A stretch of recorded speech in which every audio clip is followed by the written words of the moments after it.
thank you all for coming.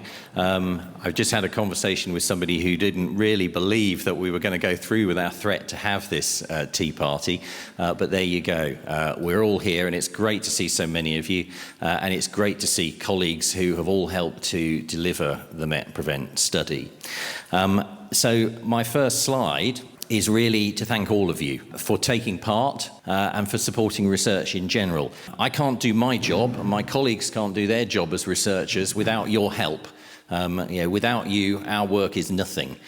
So I think you should start by giving yourselves a huge round of applause for taking part in the study and seeing it through. Well done.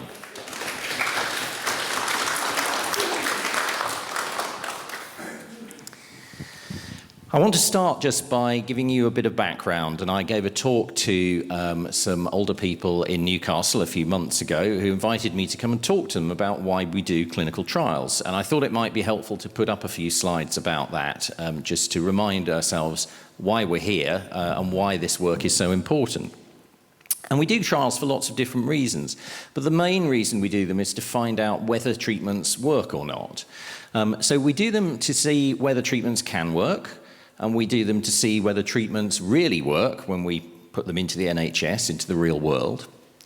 We do trials to find out how treatments work, and we're always learning new things about how treatments work, and that's helpful because we can then use the same tablet or the same exercise or something else that we test for a different condition, which is valuable information.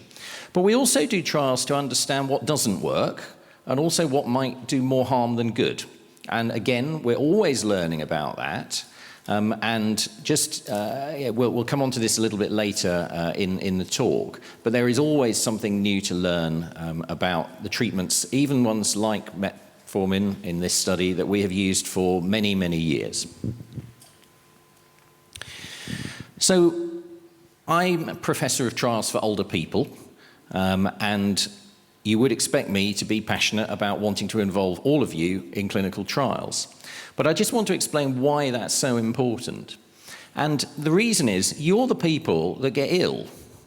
Now, many of you know that. I'm the person who's going to become ill in the future, so it's in my interests as well.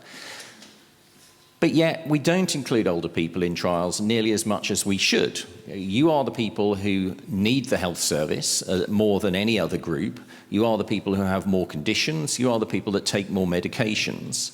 And so it makes sense that we need to be researching and testing these treatments with people like you.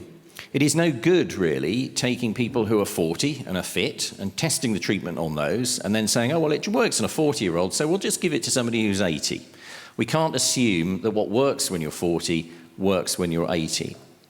And as you'll see from this graph, the older you get, the more conditions you get, which is no great surprise. But that means that you are a group in which we really need information about, does a treatment do some good? Does it do any harm? And what's the balance between those two? So that when you have a conversation with your GP or when you come to see me in the clinic, we can have a sensible conversation to say, is this treatment right for you? Is this a treatment that you want? Without trials, including older people, we don't have the information we need to have that conversation. Are older people included in trials? And unfortunately, the answer is not nearly as much as you should be. So there are three examples here, some trials for pain due to cancer. Only a third or one-third had an upper age limit, which meant that no older people were included. And yet cancer becomes more common the older we get.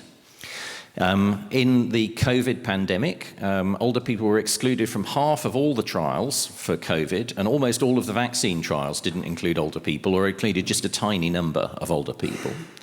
And there are lots of other conditions there, cancers, heart disease, depression, where we don't see the numbers of older people included in trials that you would expect, given that these are all very common conditions that affect older people. And in Newcastle, we've done some work trying to change that. We have a project called the Include Project that's provided national guidelines for how to include not just older people, but other groups of people that are not well served by research. People that live in rural places who are not near to a big city, people who maybe don't have a car, people who are not well off. And all of those groups are not represented well in the research that we do. We need to do better than that.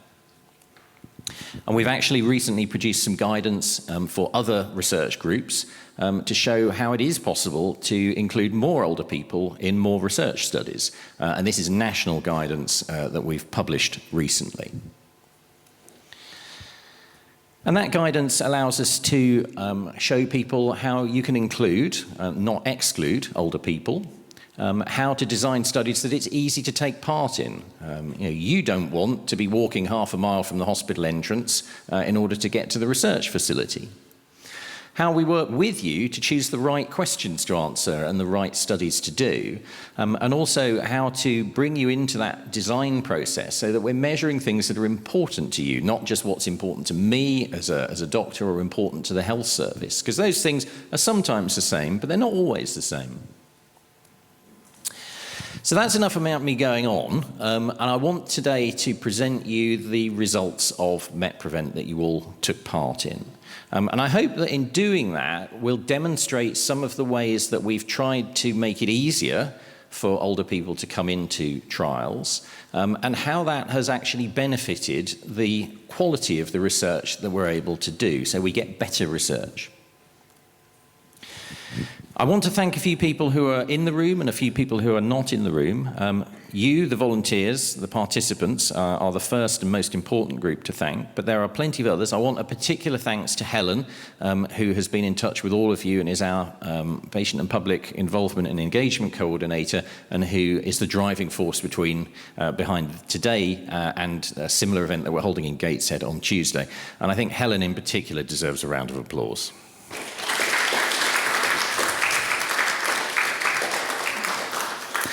We've got lots of other people here. We've got Brian is here. We've got people from the direct delivery team who came and saw you at home. They're sitting at the back. We've got colleagues from the Age Research Group. We've got trials unit people. We've got colleagues from our laboratories who analysed all of those samples, the armful of blood that I took from you, and many others. We've got colleagues from the bioresource at the back. Give us a wave. Yeah, wave from the back there. And we've got lots of other people who have contributed to the success of this trial, both in hospital and in GP surgeries as well. And in particular, a shout out to NIHR Biomedical Research Centre, which is where I work, who actually funded this research and made it possible. We did this trial to try and improve muscle weakness. And muscle weakness is common as you get older, and it's important. And we have a name for it now. It's called sarcopenia.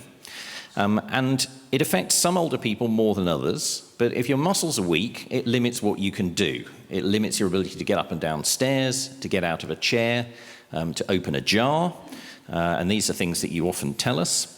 But it also means you recover from illness much more slowly. It takes time within hospital to get to a point where you can return home. It makes it more likely that you're going to go back into hospital. So finding treatments for sarcopenia is really important. Now, we know that doing exercise, particularly resistance exercise, so that's weights or bands or getting up and down out of a chair, is a good treatment, but not everybody can do that. Not everybody wants to do that. And there's a limit to how much better you can get with that. So we need other treatments, including medicines, to try and treat sarcopenia. And we chose in this study to look at metformin, which is a medicine that we use to treat diabetes, and it's been around since the 1950s. And we're learning lots and lots about metformin that we didn't know even 10 years ago. And there's much more to it than just something that reduces the sugar levels in your blood. And it seems to do lots of other interesting things, particularly in muscle, where it might help to improve the ability of muscle to generate energy, and you need that energy to power the muscle. And there's been one previous study that was done out in Indonesia that showed that people who took metformin for a few months walked more quickly than people who were on a dummy tablet. Now, that's a different group of people, and they were a bit fitter than most people who came into this trial. But that gave us some hope that maybe this was something worth studying. So our aim in MetPrevent was to see if metformin could improve muscle function for older people who had some degree of muscle weakness. We also wanted to use this as an opportunity to find out more about how metformin might do that, and that's why we took lots of blood samples, took your poo samples, and everything else. So just as a recap, who did we bring into the study? You had to be over 65, you had to have some degree of muscle weakness, either a weaker than normal grip with that grip strength measure, or taking a bit longer than usual to get up and down from a chair 5 times. And you also had to have a slower than normal walking speed. There were some people we couldn't bring into the study, either because you were too fit or because you had other conditions going on that made it unsafe for us to use metformin. And we gave people metformin, 1 tablet 3 times a day, or a matching dummy tablet, a placebo.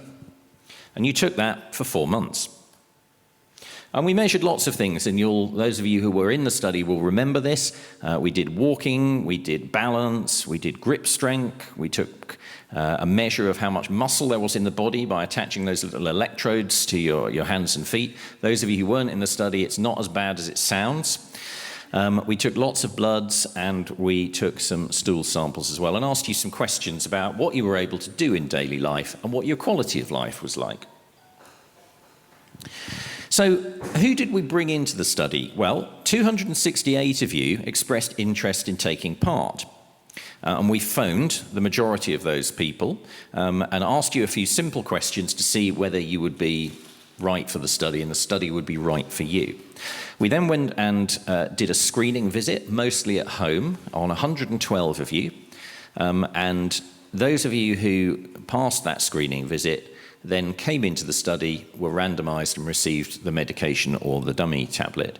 So 72 of you came in, and we wanted 66 of you to complete the study. And in fact, only 2 of you didn't complete the study, and that was both for understandable reasons. Which means that 70 of you completed the study. Now, that means 97% of you started and finished the study, and that's a fantastic achievement. Normally, if we do a study like this with a group of people like you who've got a lot of things going on with your health, some of you will inevitably become unwell or find that it's hard work, or you will decide that you don't want to continue with the study. And normally we'd expect to lose between 1/5 and 1/4 of you through the study. So the fact that only 2 people didn't get through to the end is a remarkable achievement, and I think there are 2 good things to say about that. Firstly, it's a testament to your dedication and for sticking with it. But secondly, I think it does tell us something helpful about how we've designed the MetPrevent study that made it easier for you to stick with and come through to the other end of, and we'll perhaps touch on that a little bit later again. The average age of people was 80. More women than men, and that's exactly what we would expect to see when we do a study like this, and that's exactly the kind of age of people that we wanted to bring in. Many of you used a stick or another walking aid, which again we'd expect because you've all got muscle weakness of some description. And actually overall, you look pretty similar to the people that I would see in my clinic, which is great. Not for you, maybe, but it's great if we want to have that conversation when you come to my clinic, because I can say we have tested this treatment in people like you when you come to my clinic. So did people in the study take the study medication? And the answer is yes, but in fact, people on the metformin did find it more difficult to keep taking the medication because of side effects, and 4 in 10 of you who were on the metformin had to stop it before the end of the 4 months. Whereas only 1 in 10 people on the placebo, the dummy tablet, stopped it. And that's really what this little diagram shows, and you can see on the graph that the red rings are the people who were not able to continue taking the medication. And that will become important when we think about how to interpret the results. The first thing we wanted to know was, does metformin increase people's or improve people's walking speed? Because that's what happened in the Indonesia study, and that's important to people in daily life. And unfortunately, it didn't. So this graph shows in the red people, their walk speed at the start, in the metformin arm, and then in blue at the start in the dummy. And then on the right-hand side, that's what happened at the end. And you can see that the bars look the same. So there's no going up or going down for either.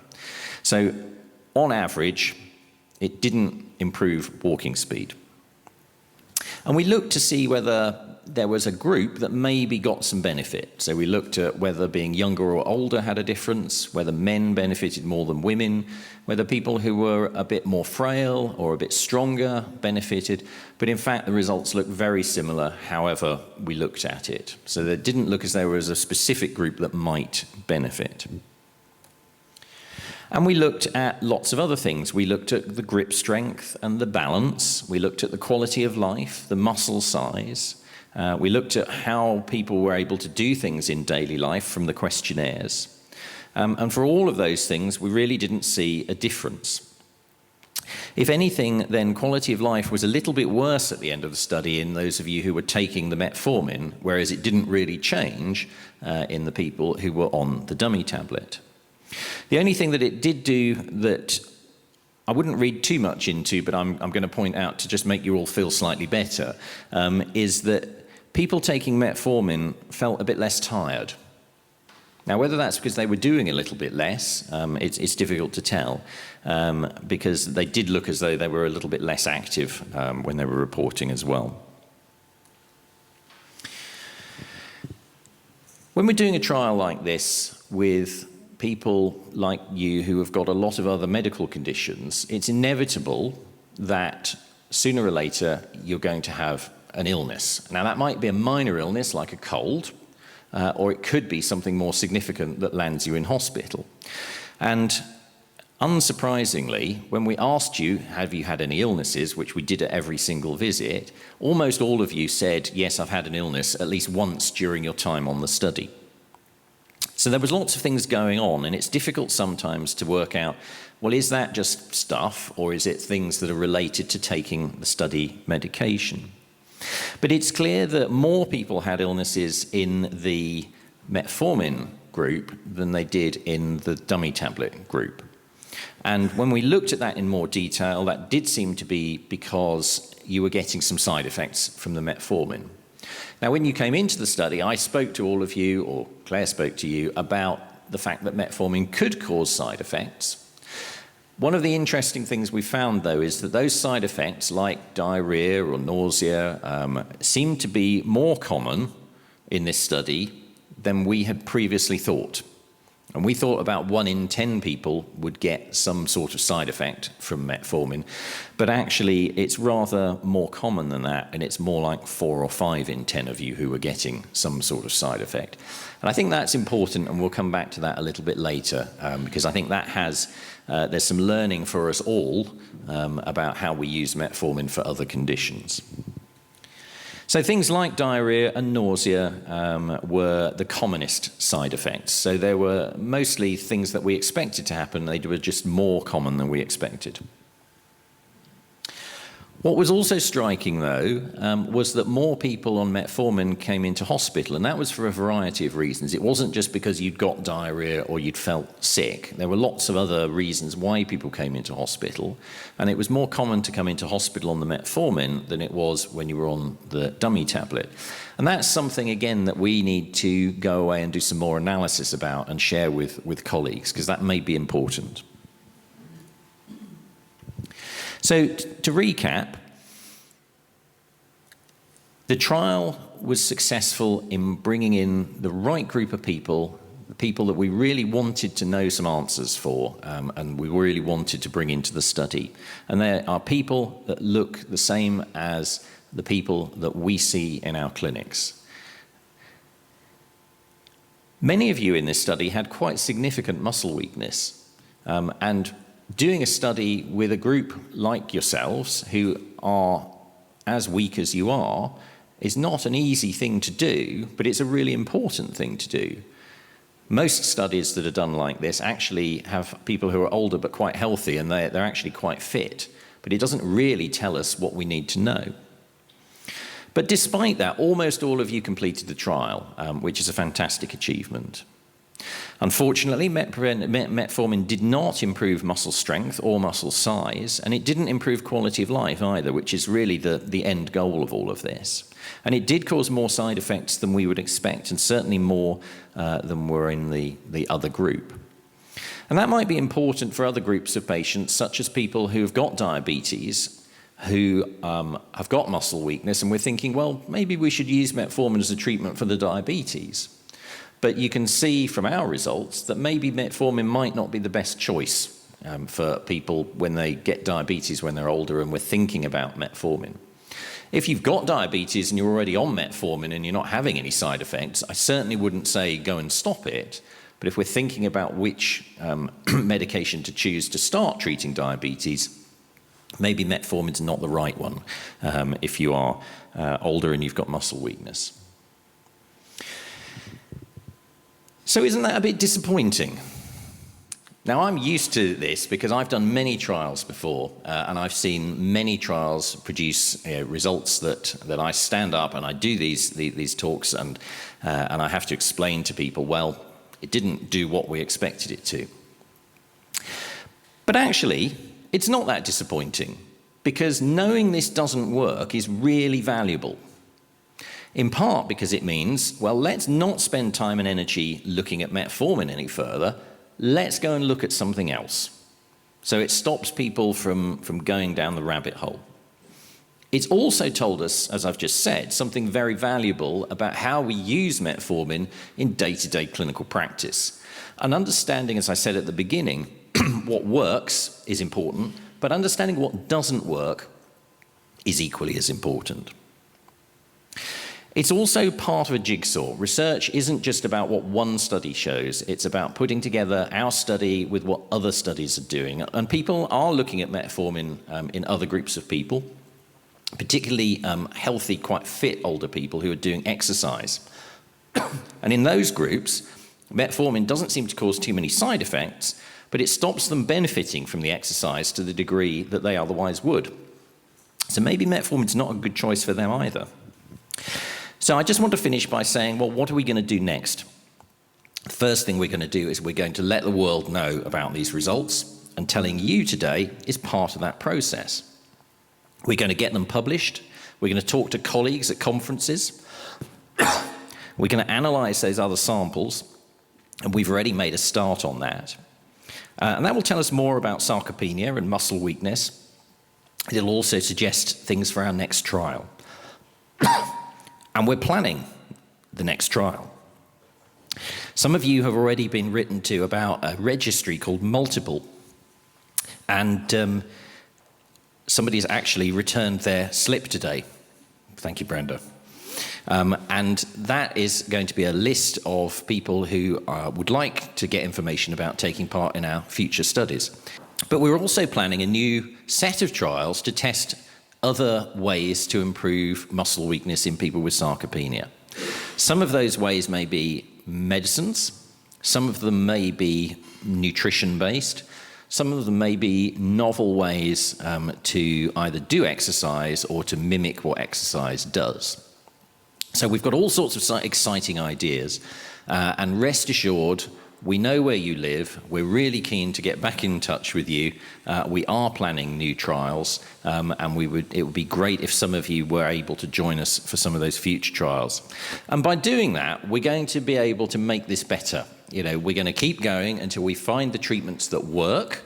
We're going to keep going until we find the treatments that improve your quality of life and improve your muscle strength. And that will be good for you, it will be good for the health service, it will be good for your friends and family, and that's why we're doing this research. So thank you again. I'm going to give you the opportunity in a moment to ask questions. If you don't feel confident enough to stick your hand up, and we've got a roving microphone that Helen is going to come round with, please write your questions on a post-it note, and there are post-it notes on the tables. So just put your questions on there, and we'll just sort of come around and see who wants to ask a question. When we've gone through that, then we've got a few things that we're going to do in the second half of this afternoon, where we want to find out some more from you and get some more feedback from you about what taking part in the study was like, but also some ideas for some future research that we've got planned as well. And that feedback is really valuable to us. We've used feedback from previous studies when we were designing MetPrevent, and it's made it better than previous studies. And we hope that what you tell us today will allow us to make the next set of studies better still. Thank you very much, everybody.